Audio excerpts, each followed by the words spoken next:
timu zembere yantunga muhemune yashe maziziro muzano zirkurondo businguzi bite cweka cyo kubanza cya hatino tebere mutahiwe konko mu cweka cya kabiri ntunga mwitunzire goli ibere ziteberwa muzane Elvis Sekajjo gobwa rukuherwa ho Captain Paul Mucurezi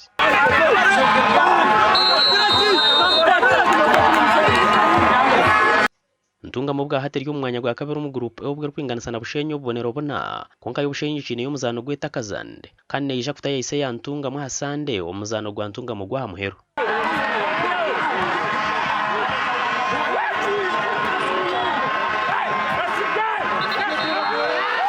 Yoshemani yoshembire groupe ejo n'ubonero bibiri kandi takatebere mu nagoro kandi nija kuzana umuzano gwayo gwa muhero ubwo kutaya ise yabushenye umukwezi kwa bushanga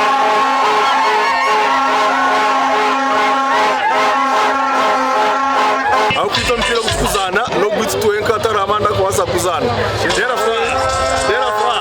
yenda kwagandara ongintu yona ngubuzamazo manahati itochi echaman isore kire no kura kwa profile waza on second round after tunga mayada fukera shema tumayisangu ekibaro cyakara ekibaro cyayogera mamani shen tekarabiro shema tekarabiro na tunga mucyamasa tekarabiro ina sinda itegereza umbi afayo kwa kotezo mpiro arechi decha biro mtona mipyo kubanza kansana mitoma shemegeza na mitoma mzano kufanya kastegenya kile kwa to mpira ya kutero mugora haiza kujirwa funo mfune mjanja tarabwera chikita na bakatere gora ekida cyabana ntungamo indi kuma hecha basako wao kandi ntungamo oye hati uyashua kirimo race akabitsika kwa mani baje mutwaza kwa race bakabana bitu bacikore izoba twashemererwa munonga umuringo go mutano kurangunito twabona ububonero bushatu turakwese munonga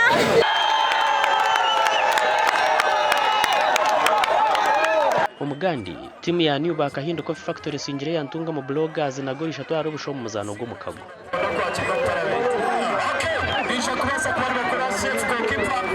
umupira uguzanirwa mu cyayi cya Kemishego muri Nyamunuka Town Council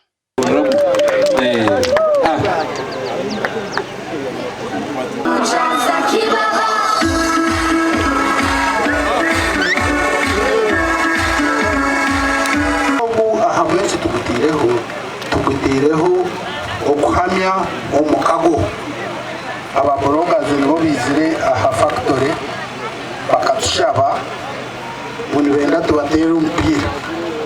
kandi nisiga ruhanga nabasa kutwatiraho tugarike tukibagorora ngo kubakishabire asinga mwebare kana mwaza nabo nabone bebare benu niwenka hanta numanyangu inkunda ebizano hakimenyera kusima yebarekoreki tumukuru kutwashemera bizobere manyeri izo yomwe nakurara shemeriro amukuru agagasha kwiri yaserutuguse